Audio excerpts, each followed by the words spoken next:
জগতে কৃষ্ণের সাধন ভজনও কিন্তু যার তার দ্বারা হয় না, হয়। এই জগতে মানবকুলে আমরা জন্ম নিয়েছি ঠিকই, কিন্তু কর্ম আমরা ভালো করতে পারিনি, তাই না? কর্মটা আমাদের ভালো নয়। এর জন্যই দেখবেন মা, এই জগতে 84 লক্ষ জনই ভ্রমণ করছে। একবার আমরা সাপ হয়ে জন্ম নিচ্ছি, একবার ব্যাঙ হয়ে, একবার কুকুর হয়ে, একবার মানুষ হয়ে, তাই না? যখন যেমন পারছি ধরাধামে আসছি আর চলে যাচ্ছি, তাই তো মা? ধরাধামে আসছি আবার ফিরে যাচ্ছি, আসছি আর ফিরে যাচ্ছি। তাহলে এই যে একবার সাপ হয়ে জন্মাতে হয়, একবার কুকুর হয়ে জন্মাতে হয়, একবার মনুষ্যকুলে জন্ম নিতে হয়, কিভাবে এটা সম্ভব? এটা আমাদের কে করায়? না, আমাদের কর্ম আমাদেরকে করায়। আমরা যেমন কর্ম করি তেমন ভাবেই কিন্তু আমরা ফল পাই। আর শাস্ত্র বলে মা, যে কোনো ব্যক্তি বা কোনো জীব মৃত্যুকালে যে যেমন ভাবে চিন্তা ভাবনা করতে করতে, স্মরণ করতে করতে তার প্রাণ পাখিটা উড়ে চলে যায়। যখন মৃত্যুকাল উদয় হয় দেখবেন মা, বাড়িতে সবাই কি করে, যদি কোনো বয়োজ্যেষ্ঠ ব্যক্তি, কোনো বয়স্ক ব্যক্তি যদি মৃত্যুর কোলে ঢলে পড়ছে, যখন প্রাণ পাখিটা একবার উড়ে যাবে যাবে অবস্থা, সবাই দেখবেন না কীর্তন শোনায়, হরিনাম শোনায়, গীতা পাঠ করে, তাই না? কেন না? যাতে কৃষ্ণ কথা শুনতে শুনতে সে যেন চলে যেতে পারে। কেননা কৃষ্ণ কথা শুনতে শুনতে, কৃষ্ণের চিন্তা ভাবনায় নিমগ্ন হয়ে যদি কোনো জীব যদি চলে যেতে পারে, শাস্ত্র বলছে তাকে আর এই মনুষ্যকুলে জন্ম নিয়ে ত্রিতাব জ্বালা ভোগ করতে হয় না। কিন্তু আমরা মায়ার জীব, সংসার ছেড়ে যেতে চাই না, তাই না? দেখবেন যত বয়স হয় তত আমরা সংসারকে যেন আরো ভালোবাসি, আরো যেন আমরা আগলে রাখি, তাই না? তা দেখবেন মৃত্যুকালেও কিন্তু আমাদের এটা হবে। তাই তো শাস্ত্র বলছে, মৃত্যুকালে যদি আমরা সংসারের কথা চিন্তা করতে করতে চলে যাই, যদি বিষয় বৈভবের কথা চিন্তা করতে করতে চলে যাই, তাহলে কিন্তু আবার আমাদেরকে কোনো না কোনো জন্ম পেয়ে আবার এই ধরাধামেই ফিরে আসতে হবে। তারই একটি ছোট্ট দৃষ্টান্ত দিয়ে দেখুন মা, কেমন করে কর্ম আমাদেরকে ঘোরায়।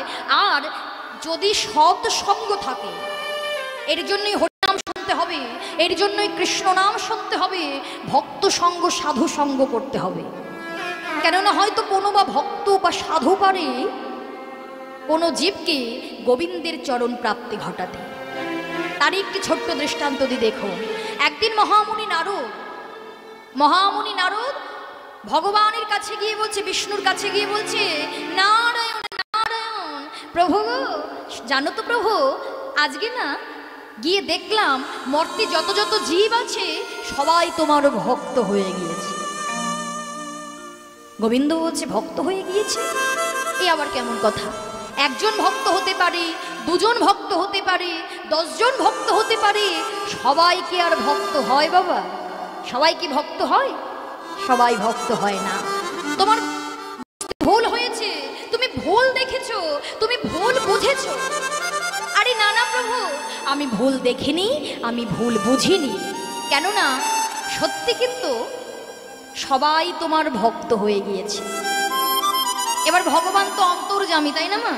ভগবান সবই জানেন, সবই বোঝেন। তাই ভগবান নারদকে প্রমাণ দেবে বলে ভগবান বলছে, ঠিক আছে নারদ, তুমি এখনই মর্তে নামো। মর্তে নেমে কোনো একটি মর্তের জীবের কাছে গিয়ে বলবে, শোনো ভগবান বিষ্ণু তোমাকে ডেকেছে, এই আমার কথা বলে তুমি কোনো একটা মর্তের জীবকে আমার কাছে নিয়ে আসতে পারবে? নারদ হেসে বলছে, প্রভু গো, এ তুমি কেমন কথা বললে? আমি যদি এখন মর্তে গিয়ে বলি, শোনো শোনো মর্তবাসী, তোমাদের ভগবান বিষ্ণু ডেকেছে, একজন কেন 100 লাইন দিয়ে একেবারে চলে আসবে, তুমি জায়গায় দিতে পারবে না। ভগবান হেসে বলছে, ঠিক আছে বেশ, একজনকে নিয়ে এসে দেখি। এবার মর্তে নেমেছে, নেমে দেখছে কোন ভক্তকে নিয়ে যাব। দেখতে দেখতে চলে এলো একটা গৃহের সামনে, আর সেই বাড়ির কর্তা গঙ্গা স্নান করে তুলসী মণ্ডপে জল দান করছে। কেননা আমাদের সবার বাড়িতেই তুলসী বৃক্ষ আছে, তাই না বাবা? এবার তুলসী বৃক্ষে প্রত্যেক দিন আমরা স্নান করে জল দেই, তাই তো? এবার সেই বাড়ির কর্তা যেহেতু তার গিন্নি ছিল না, এইবার সেই বাড়ির কর্তা তুলসী মণ্ডপে যখন জল প্রদান করছে, তুলসী বৃক্ষে জল দিচ্ছে, মহামুনি নারদ বলছে এই তো ভক্ত, আমি এই ভক্তকেই নিয়ে যাব। এই বলে ছুটতে ছুটতে গিয়ে বলছে, এই যে শোনো শোনো, ভগবান বিষ্ণু তোমাকে ডেকেছে, শীঘ্র করে আমার সঙ্গে চলো। মর্তের জীবটি ভাবছে সর্বনাশ, এ আবার কে রে, কেমন পোশাক আশাক, এখনই কি আমার যাওয়ার সময় হয়ে গেল?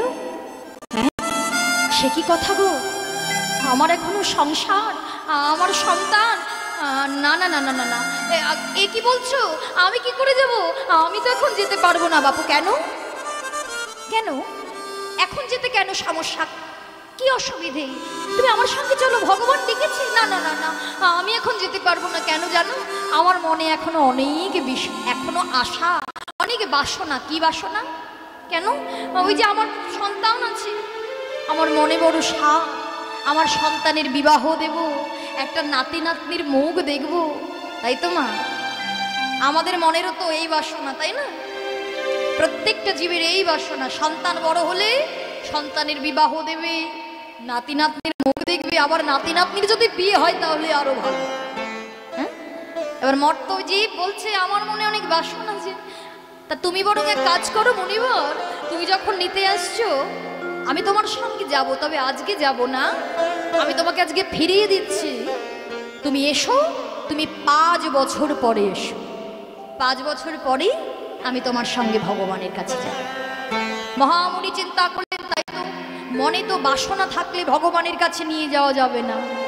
বেশ, আমি 5 বছর পরেই আসবো।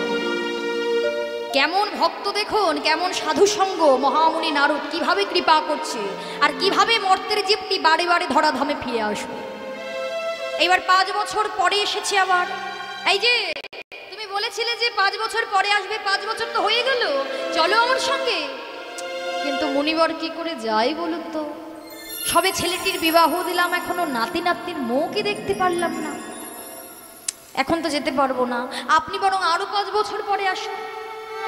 5 বছর করতে করতে করতে করতে একেবারে 20 বছর ফিরায় গিয়েছে।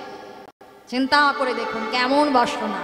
এবার 20 বছর পরে যখন নারদ মুনি নেমেছে, কিছুই চিনতে পারে না মর্ত। কেন বলুন তো, 20 বছর আগে একটা জায়গা যেমন থাকে 20 বছর পরেও তো তেমন থাকে না, তাই না? আগে ছিল মাটির বাড়ি, এখন সব পাকা বাড়ি উঠে গিয়েছে, চিনতেই পারছে না কোথায় গেল সেই গৃহ, কোথায় গেল সেই জন। তাই গৃহে গিয়ে তার সন্তানের কাছে গিয়ে জিজ্ঞাসা করছে, আচ্ছা বাবা, তোমাদের গৃহে এমন এমন দেখতে একটি লোক ছিল না? হ্যাঁ, তিনি তো আমার পিতা। কেন বলুন, তোমার পিতাকে একটু ডেকে দাও না বাবা। কি করে ডাকবো, আপনি যখন ওই যে শেষবার এলেন তারপরেই তো আমার পিতা মারা গিয়েছে। কি মারা গিয়েছে? না না না না, সে কি করে চলে যাবে, ও জীব তো যাওয়ার নয়। 20 বৎসরের মহামুনি নারদ ঘুরতে ঘুরতে বুঝতে পেরেছে ও জীব যাওয়ার নয়। তাই বলছে, আচ্ছা বাবা, তোমার পিতা মারা যাওয়ার পরে তোমাদের গৃহে কি কোনো উল্লেখযোগ্য ঘটনা আছে? অর্থাৎ তোমাদের গৃহে কি কেউ এসেছে, কেউ নতুন করে জন্ম নিয়েছে, কোনো পশু পাখি প্রাণী বা অন্য কেউ? অনেক চিন্তা ভাবনা করতে করতে ছেলেটি বললেন, এই তো, এই যে আমাদের গৃহের সামনে এই যে কালো কুকুরটিকে দেখছেন, এই কালো কুকুরটিকে কিন্তু আমরা পুষিনি। এই কালো কুকুরটি কোথা থেকে এসেছে তাও জানি না। তাই কালো কুকুরটি রোজ বাড়িতে বসে থাকে, আর এমন ভাবে বাড়িটিকে পাহারা দেয়, বাড়িতে একটা কাক পক্ষীও বসতে দেয় না। সেই যেন আমার বাবার মতো করে, পিতার মতো করে। মহামুনি বুঝতে পেরে গিয়েছে এই হলো সেই জল। ছেলেটিকে জল আনতে পাঠিয়ে কুকুরটির কানের কাছে গিয়ে বলছে, কি হে,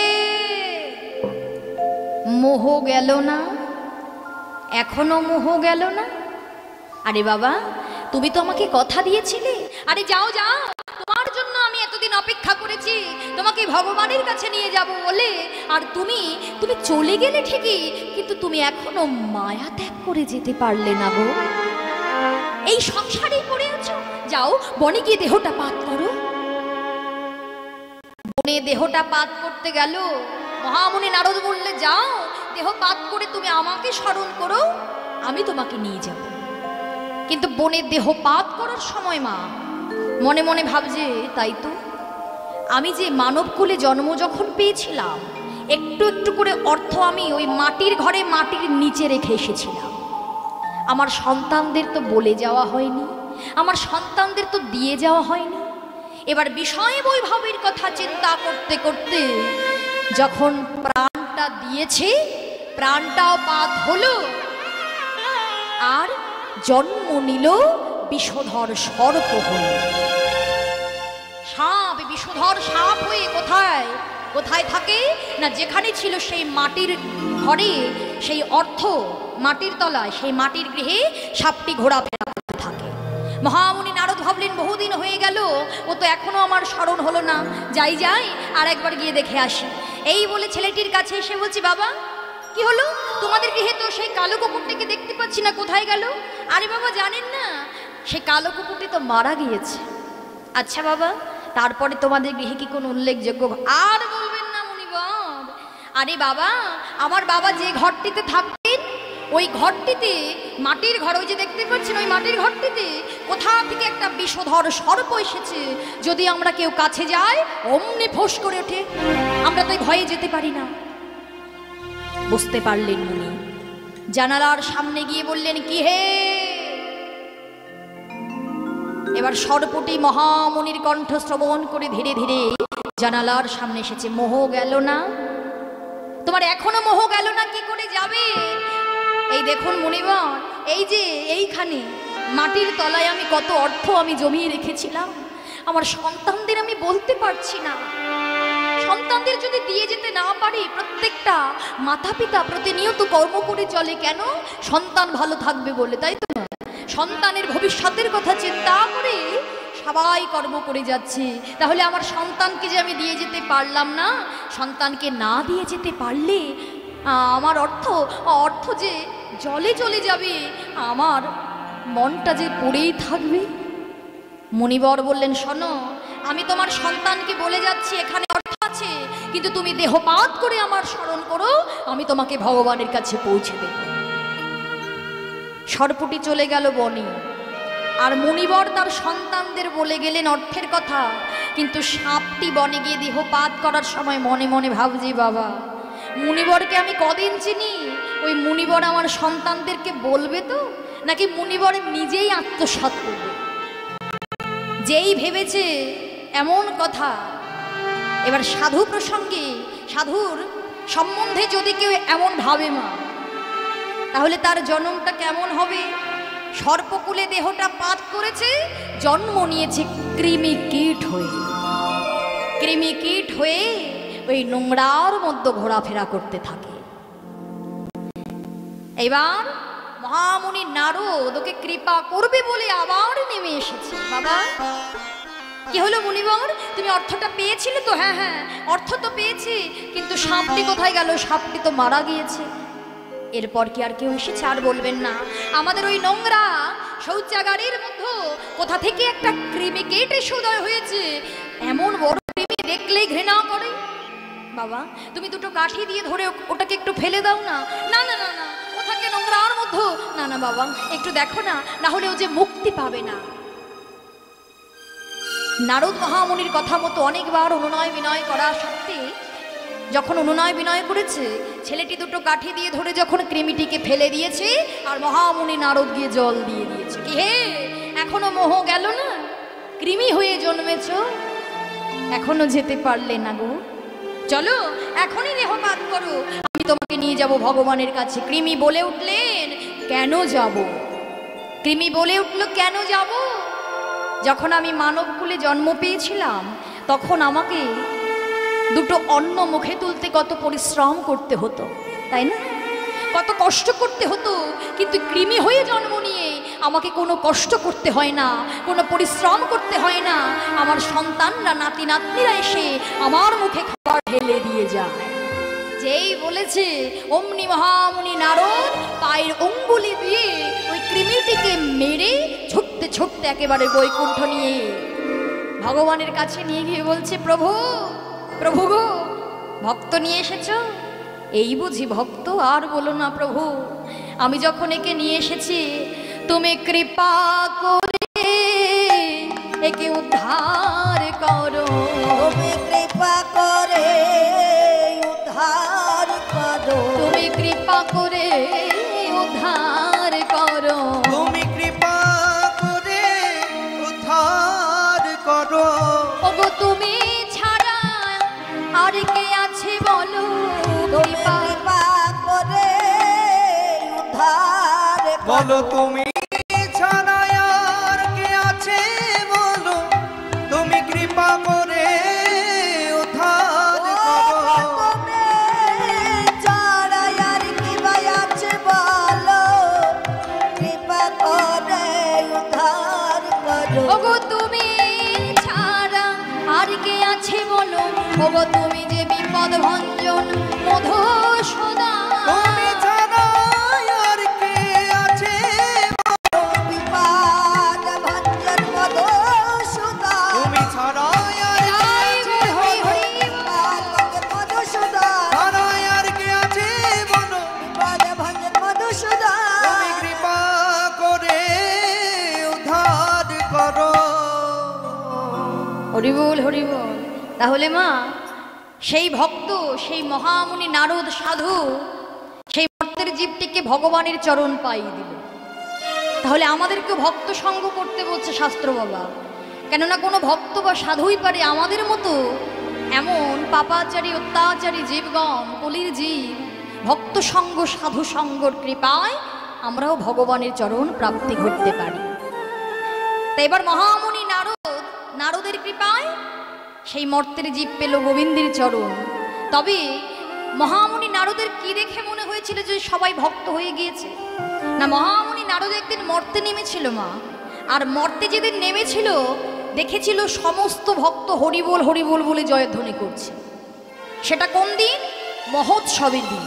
দেখবেন কোথাও যদি রাধা গোবিন্দের ভোগারতি হয়, অনুষ্ঠানের শেষে যেদিনকে মহোৎসব হয়, তাই না?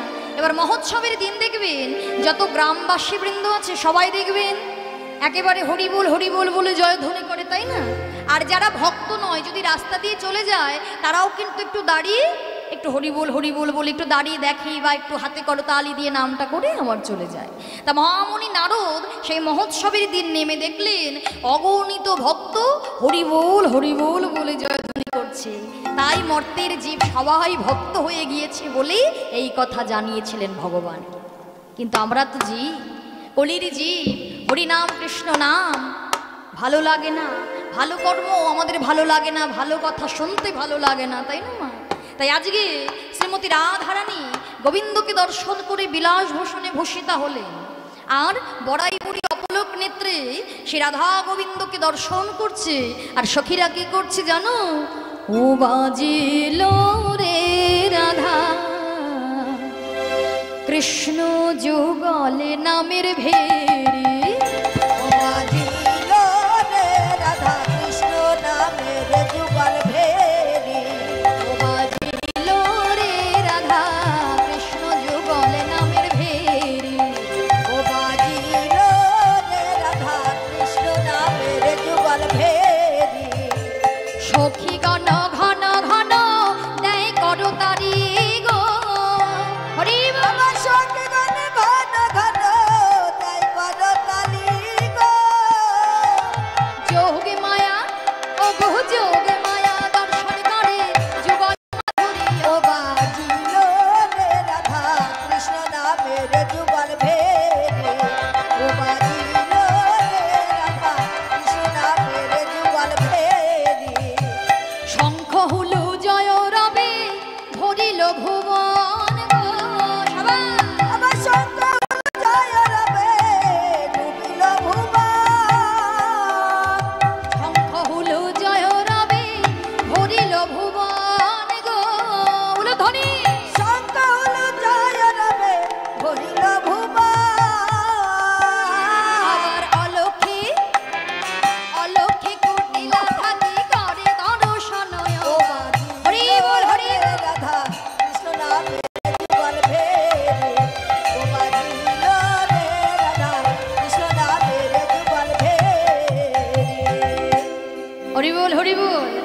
সখীগণ হাতে করতালি দিচ্ছে, শঙ্খ হুলুতে একেবারে ভুবন যেন ভরে গেল।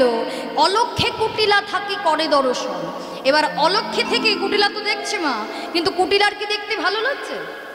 মোটেও ভালো লাগছে না, একেবারে সর্বাঙ্গটা জ্বলে যাচ্ছে। আর যখন জ্বলে যাচ্ছে কি করছে জানো? ওগো দোহে হেডি কুটিলার সর্বাঙ্গ জলে, আর দোহেরি কুটিলার সর্বাঙ্গ জলে, মনে মনে বড়াইয়ের গালি দিয়ে বলে, মনে মনে বড়াইয়ের গালি দিয়ে বলে। ওমা মনে মনে কখনো গালি দিয়েছো? দিয়েছো? বেশ, তা আবার বলতে, তাই না মা? মায়েদের আমাদের মায়েদের বলতে হয় না, তাই না? একেবারে মনে মনে কেমন ভাবে গালি দেয় গো, একেবারে মনে মনে গালি দিচ্ছে। বলে অনু বুড়ি ঘাটের মরা, ওলো বুড়ি ঘাটের মরা, বলে ওলো বুড়ি ঘাটের মরা, ওলো বুড়ি ঘাটের মরা। এই কি অমঙ্গল তোর মঙ্গল করো, ওলো বুড়ি ঘাটের মরা। এই কিয়া মঙ্গল মঙ্গল করা। বলে দাদাকে হেডে কে আনছি দাঁড়া হরি। এই কিয়া মঙ্গল করা, দাদাকে ডেকে আনি দাঁড়া। এই কিয়া মঙ্গল মঙ্গল করা, দাদাকে ডেকে আনি দাঁড়া। ওলো বুড়ি ঘাটের মরা। একেবারে মনে মনে বড়াইকে গালি দিচ্ছে, প্রচন্ড রাগ হচ্ছে। এবার ছুটতে ছুটতে চলে গেল দাদাকে ডাকবে বলে। এবার যখন ছুটতে ছুটতে চলেছে না, দাদা দাদা বলে চিৎকার করতে করতে ঘরে ছুটে এলো। ঘরে ছুটে এসে বলছে, মা, আরে ও মা, আরে বলি কোথায় গেলে গো? আরে বাপু কোথায় গেলে? সেই চিৎকার করে ডাকছে না, জটিলা বুড়ি বলছে, আরে হতচ্ছাড়ি, সময় নেই অসময় নেই, শুধু মার মার মা। কি হয়েছে? আরে পোড়ামুখী কি হয়েছে একটু বলতো? কি আর হয়েছে? ওই ঘাটের বড়া বুড়িটা এসে কি বলল আর কি নাই বা বলল? অমনি তুমি বউটাকে ছেড়ে দিলেই ভর সন্ধ্যাবেলায়? কেন রে? বউ তো আমাদের কালী পুজো করতে গিয়েছে, এতে আর দোষ কোথায়? সবকিছুই তো দোষের চোখে নিবি কুটিলা। বউ তো আমাদের মায়ের পুজো করতে গিয়েছে। আচ্ছা আচ্ছা আচ্ছা, মায়ের পুজো করতে গিয়েছে বলো মা? হ্যাঁ হ্যাঁ, আমি তো তাই দেখে এলাম গো। ওগো দেখে এলাম বনে কালী, ওগো দেখে এলাম বনে কালী, দেখে এলাম বনে ওগো দেখে এলাম বনে কালী, কালী, দেখে এলাম বনে কালী, দেখে এলাম বনে কালী। হ্যাঁ রে কুটিলা, তুই বনে কালী দেখেছিস? হ্যাঁ, জয় মা জয় মা জয় মা জয় মা। হ্যাঁ, তোর কত ভাগ্য, হ্যাঁ তোর কত ভাগ্য, তুই মায়ের দর্শন করেছিস। জয় মা জয় মা, তোর মঙ্গল হবে। আরে দাঁড়াও বাবা, যেই মা বললাম অমনি একেবারে আনন্দে গডমগ হয়ে গেল। আরে বাপু, কেমন কালী গো? কেমন কালী? ও যে মা কালী নয় বাবা কালী, দেখে এলাম বনে যে মা কালী নয় বাবা কালী, দেখে এলাম বনে, মা কালী নয় বাবা কালী। দেখে এলাম বনে কালী। একেবারে কুটিলার কথা শেষ হতে না হতেই ঘরে আয়ান আসিল ধয়ে, মুখে জয় কালী বলে। তাহারে দেখিয়া কুটিলা বলে, পানি চেয়ে। হরি বল হরি বল। এবার কুটিলা দর্শন করছে, কুটিলা আয়ানকে দর্শন করে বলছে, এই যে এলো, ঘরে চলে এলো আমার মা কালীর সন্তান। এসো এসো দাদা এসো। আচ্ছা দাদা, সারাদিন শুধু মা মা মা মা করে চলেছ। আচ্ছা, ঘরে যে একটা বউ আছে, বউটার খবর কি কিছু রাখো? হ্যাঁ, কেন রে? বউয়ের আবার কি হলো? ও বাবা, কি আবার হবে তোমার বউ? তোমার বউয়ের আবার কি হবে? আদর দিলে যা হয়। হ্যাঁ, এবার চোখে আঙুল দিয়ে দেখাবো তোমার বউ কি করে। আচ্ছা দাদা, বৌদি কি তোমায় বশ করেছে? বৌদি কি তোমায় গুণ করেছে? বৌদি কি তোমায় শিকড় বাকড় খাইছে নাকি গো? সব সময় ওই বৌদির দোষ একেবারে কিছু বললেই ঢেকে রাখো। সব সময় বলো আমি হলাম মুখরা, আমি হলাম দোষী। মনে থাকে না? ওগো সোহাগে আদরে পদ পূজা করে, সোহাগে আদরে পদ পূজা করে, সোহাগে আদরে আদরে পদ পূজা করে, সোহাগে আদরে পদ পূজা করে, মাথায় তুলেছ যারে, মাথায় তুলেছ যারে, মাথায় তুলেছ যারে, মাথায় তুলেছ যারে, তখনই শোননি, তখনই শোনন যত তোর দো, তখন শোননি যত তোর দো, বলিয়াছ বারে বারে, বলিয়াছ বারে বারে। তখন শোননি যত তোর দো, বলিয়াছ বারে বারে, বলিয়াছ বারে বারে। আচ্ছা দাদা, যখনই বউয়ের কথা বলতে গিয়েছি সবাই মিলে শুধু আমাকেই দোষ দিয়েছে। আচ্ছা কুটিলা, তুই কি ভালো করে বলবি যে কি হয়েছে?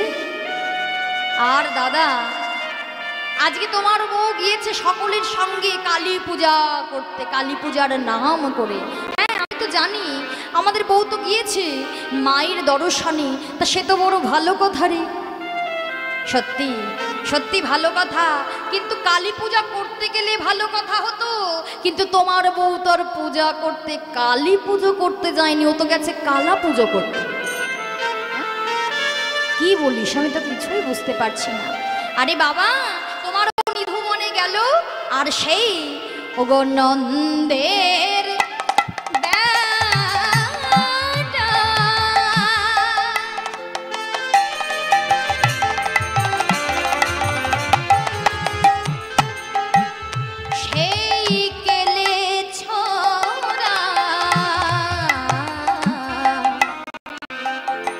নন্দে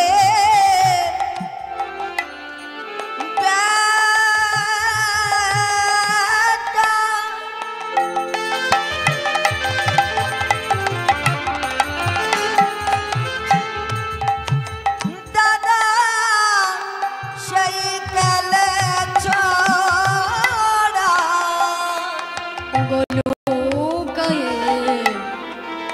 ছিল নিধুবনে, লোকায়ে ছিল নিধুবনে, বলে এই এখনই দেখে এলাম, এই এখনই দেখে এলাম, ওগো দেখবে যদি তনায় চলো, এই এখনই দেখে এলাম। দাদা দেখবে যদি তনায় চলো, এই এখনই দেখে এলাম।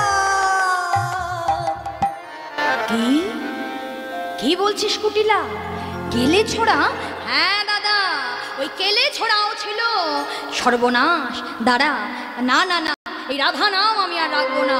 এই বলে ছুটতে ছুটতে শ্যামা মায়ের মন্দিরে প্রবেশ করে মায়ের হাতে ছিল অসি, ওই অসি নিয়ে চিন্তা করলেন আজ আমি রাধারানীকে দ্বিখণ্ডিত করব। এই বলে অসি হাতে ছুটে যাচ্ছেন মা, ছুটে যাচ্ছেন। আর এদিকে বনমাঝে এক সখী ছিল দাঁড়াইয়া, সংবাদ দিল রাধিকায় আয়ানে দেখি। আয়ান আসছে, কুটিলা আসছে, বনমাঝে সখী দাঁড়িয়ে ছিল। ছুটে গিয়ে রাধারানীকে বললেন, রাধে সর্বনাশ, সর্বনাশ হতে চলেছে। রাহে কি হয়েছে সখী? ওরে আয়ান আসছে, কুটিলা আসছে, কি হবে রাধে, এইবার কি হবে? ছুটে চলে গেলেন গোবিন্দের কাছে। শ্যাম বধূ, এইবার বলো আমাদের কি হবে, এইবার তুমি বলো। আয়ান আসছে, কুটিলা আসছে, এইবার কি হবে? তুমি যে বিপদ কালের বিপদ হরি, তুমি যদি বিপদে রক্ষা না করো, তাহলে এই বিপদ থেকে আমাদের কে রক্ষা করবে? বিপদ কাণ্ডারে তোমার বল হরি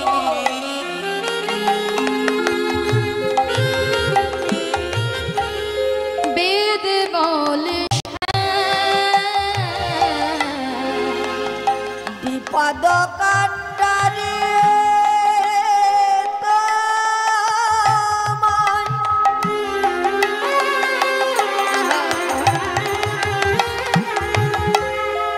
পেতে বলে শ্যাম, এই বিপদে রক্ষা করো, জানি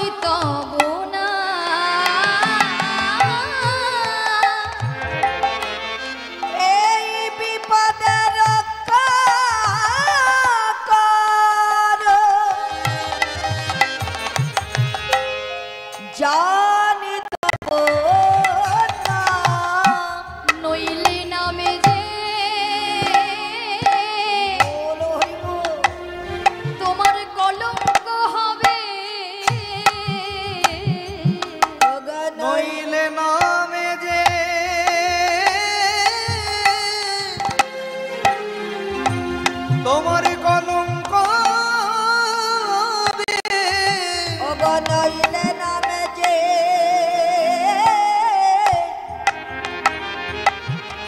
কলঙ্ক হবে তুমি বিপদ ভঞ্জন ওগো নামে ধরেছ ওগো নইলে নামে যে কলঙ্ক হবে বিপদ ভঞ্জন নামে ধরেছ নইলে নামে যে কলঙ্ক হবে হে গোবিন্দ রাধারানী নয়ন জলে বুক ভাসায় কাঁদছে মা কেঁদে কেঁদে বলছে গোবিন্দ তুমি রক্ষা করো তুমি রক্ষা করো তুমি যদি বিপদে আমাদের রক্ষা না করো তাহলে তোমার নামে যে কলঙ্ক হবে কিছু করো গোবিন্দ কিছু করো তোমাকে যে বিপদ কালের বিপদ হরে কেউ বলবে না কিছু করো কিছু করো রাধারানীর নয়নে জল দেখে গোবিন্দ বলছে রাই তুমি কেঁদো না রাই আমি তোমার নয়নের জল সইতে পারি না আমি কোনো ভক্তের নয়নের জল সইতে পারি না তুমি কেঁদো না আয়ান আসছে কুটিলা আসছে শোনো শোনো আমি এখনই কালী রূপ ধারণ করে দাঁড়াচ্ছি শোনো রাধে আমি এই স্থানে এখনই নিজের রূপ পরিত্যাগ করে কালী রূপ ধারণ করে দাঁড়াবো তুমি আমার পাদ কদমে পুষ্পাঞ্জলি দাও এই বলি আজকে গোবিন্দ কেমন ভাবে কালী হচ্ছে দেখুন ও গো দিবুজ ছাড়িয়া হরি চতুর্ভুজ হইল আবার দিবুজ ছাড়িয়া হরি চতুর্ভুজ হইল দিবুজ ছাড়িয়া হরি চতুর্ভুজ হইল দিবুজ ছাড়িয়া হরি চতুর্ভুজ হইল তেজিবাসী কালো শশী অসি হাতে নিল তেজিবাসী কালো শশী অসি হাতে নিল ললাট মাঝারি জলে অর্ধ শশী খণ্ড ললাট মাঝারে জলে অর্ধ শশী খণ্ড বামে করে ধরিলেন কাটা নরমুণ্ড বাম করে ধরিলেন কাটা নরমুণ্ড আঁকা দুই আঁখি ছিল গোপী মজাইতে বাঁকা দুই আঁখি ছিল গোপী মজাইতে ধরিলেন ত্রিনয়ন আয়ান ভুলাইতে ধরিলেন ত্রিনয়ন আয়ান ভুলাইতে বনমালী কালী হয়ে দাঁড়ালো যখন আমার বনমালী কালী হয়ে দাঁড়ানো যখন চরণ তলে হর পড়িল তখন চরণ তলেতে হর পড়িল তখন দাঁড়ালো দাঁড়ালো দাঁড়ালো দাঁড়ালো ওগো দাঁড়ালো দাঁড়ালো দাঁড়ালো দাঁড়ালো দাঁড়ালো বনমালী কালী হয়ে দাঁড়ালো দাঁড়ালো বলি বনমালী কালী হয়ে দাঁড়ালো দাঁড়ালো ওগো ভক্তের মান বাড়াবার লাগি সবাই বদন ভরে হরি বল বদন হরি হরি বলি বলো ভক্তির মান বাড়াবে না প্রেমানন্দে হরি বলো ভক্তির মান বাড়াবার লাগে দাঁড়ালো দাঁড়ালো রাধে রাধে এবার বনমালী কালী হয়ে দাঁড়িয়েছে আর বনমালী যেই কালী হয়ে দাঁড়িয়েছে চরণ তলেতে হর পড়িল তখন অর্থাৎ যোগমায়া মা তার প্রতি অর্থাৎ মায়ের পায়ের তলায় কে থাকে মা শিব ঠাকুর তাই না শ্যামা মায়ের পদে কে রয়েছে না হর অর্থাৎ শিব ঠাকুর তাই যোগমায়া মা বললেন হে না তুমি এতদিন যার জন্য সাধনা করছো এতদিন যার জন্য তুমি শ্মশানবাসী হয়েছো আজকে সেই গোবিন্দ আজকে যখন কালী রূপ ধারণ করে দাঁড়িয়েছে তুমি যাও গোবিন্দের চরণ বুকে পাওয়ার তোমার এই সুযোগ তাই যেই গোবিন্দ আমার কালী রূপ ধারণ করে দাঁড়িয়েছে আর মহাদেব চরণ তলেতে হর পড়িল তখন আর বলে আহা আমি এতদিনে ধন্য হলাম আনন্দ ধরছে না মহাদেবের আর এমন সময় এলো কুটিলা এমন সময় এলো আয়ান আর এমন সময় যে কুটিলা এসেছে আয়ান এসেছে কুটিলা এসেছে মাগো এইবার আয়ান এসে দর্শন করছে সেখানে কৃষ্ণ নাই কৃষ্ণের জায়গায় তার সর্বারাধ্যা দেবী জগৎ জননী কাত্যায়নী মা শ্যামা। যেই শ্যামা মায়ের রূপটা দর্শন করেছে না, এবার শ্যামা মায়ের রূপটা দর্শন করে আয়ানের হাতে রশি পড়ে গেল। আয়ান তো শক্তি মন্ত্রে দীক্ষিত, আর শ্যামা মায়ের রূপটা দর্শন করে মাকে স্তব স্তুতি করতে লাগলো। আর স্তব স্তুতি যেই করতে লাগলো, আয়ান দেখছে কিন্তু শ্যামা মায়ের রূপ, আয়ান দেখছে শ্যামা মায়ের রূপ। কুটিলা কি দেখছে বাবা? কুটিলাও কি শ্যামা দেখছে? কুটিলা শ্যামা দেখছে না, কুটিলা দেখছে কৃষ্ণ দাঁড়িয়ে আছে, আর আয়ান দেখি শ্যামা মায়ের রূপ। আর শ্যামা মায়ের রূপটা দর্শন করে মাকে স্তব স্তুতি করতে লাগে। তাই মাকে যখন স্তব স্তুতি করলেন, আর মাকে স্তব স্তুতি করে আয়ান আমার মায়ের আজকে চরণে পুষ্পাঞ্জলি দিতে লাগলেন। জয় মা, জয় মা। মায়ের রূপ দর্শন করতে করতে আর বলছে, আরে কুটিলা, ও কুটিলা, তুই যে বললি যে কেলে ছোড়া আছে, কোথায় কেলে ছোড়া? এ তো কেলে ছোড়া নয়, এ আমার সর্বারাধ্যা দেবী জগৎ জননী মা শ্যামা। হ্যাঁ, যেই বলছে কুটিলা বলছে, দাদা তুমি কি পাগল হয়ে গিয়েছো? আরে বাবা, ও শ্যামা হবে কেন? আরে ও তো কেলে ছোড়া দাঁড়িয়ে, তুমি দেখতে পারছো না? তোমায় মায়ায় ঢেকেছে দাদা। আই চুপ কর।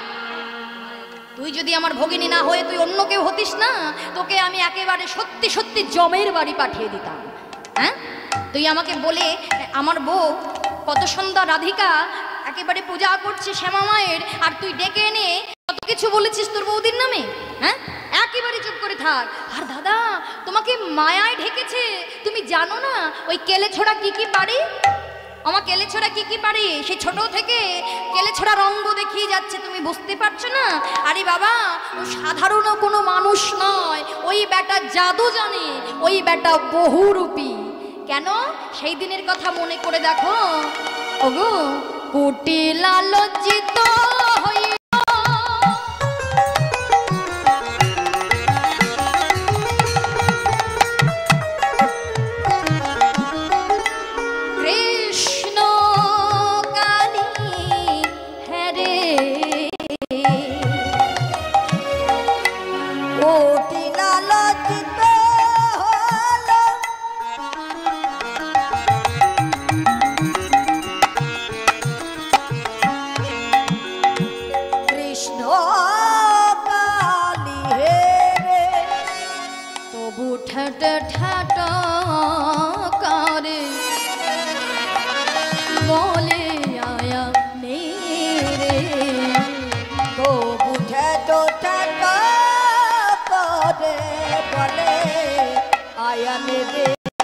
বলে না বুঝিয়া কেন দাদা নিন্দেহ অপার,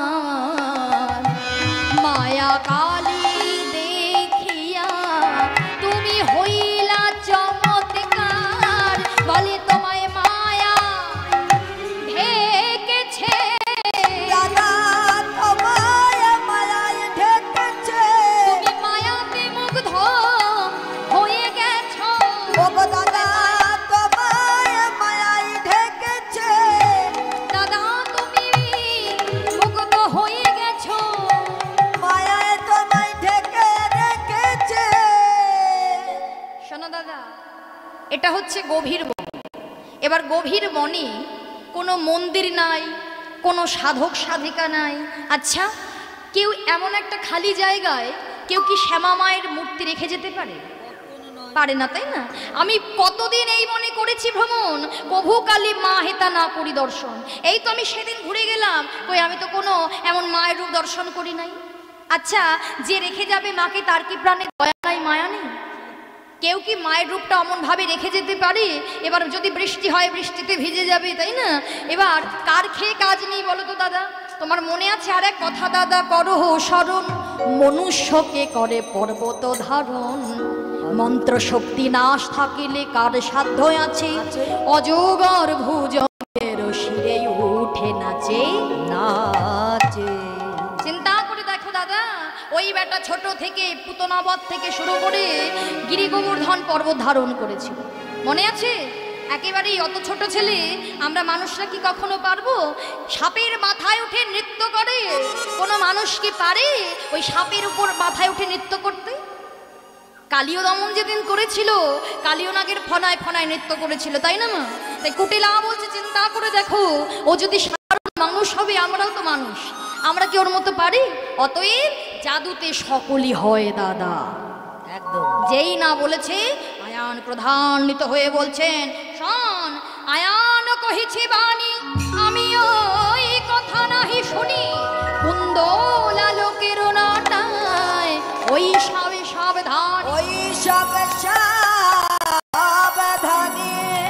জানিস তো কুটিলা, এই জগতে যারা নিন্দুক হয় না, যারা কুন্দলা হয়, তারা জানিস তো সবসময় নিন্দা মন্দ গায়, ভালো দেখলেও নিন্দা করে, খারাপ দেখলেও নিন্দা করে। তুই হলি তেমনই একজন। তাই আমি এতদিন ধরে কুজনের কুকথা শুনে আমার বউকে অনেক কিছু বলেছি, আমি আজ থেকে তোর কোনো কথা শুনবো না আর কোনো কথা মানবো না। এই বলে আজকে মায়ের দর্শন করতে করতে কি হলো মা, আজ হেন মতে যামিনী হইল সমাধান। আবার হেন মত জামিন হইল সমাধান। ফুটিল নলিনী কুমদিনী নীলমা, ফুটিল নদী কুমদিনী নীলমা। নিশি ভোর হয়ে গেল, নিশি ভোর হয়ে গেল, নিশি ভোর হয়ে গেল, নিশি ভোর হয়ে গেল, পদ্ম সকল ফুটে উঠিল, নিশি ভোর হয়ে গেল, পদ্ম সকল ফুটে উঠিল, নিশি ভোর হয়ে গেল। আয়ান চলিয়া গেল হরিষ অন্তরে, আয়ান চলিয়া গেল হরিষ অন্তরে। শ্যামাতেজি শ্যাম হইল গিরিধরে, শ্যামাকে দিশাব হইল গিরিধরে। আজকে আয়ান ঘরে চলে গেল, আর ঘরে যেই চলে গেল এবার আয়ানও চলিয়া গেল হরিশ অন্তরে, শ্যামাতেজি শ্যাম হইল গিরিধরে। ও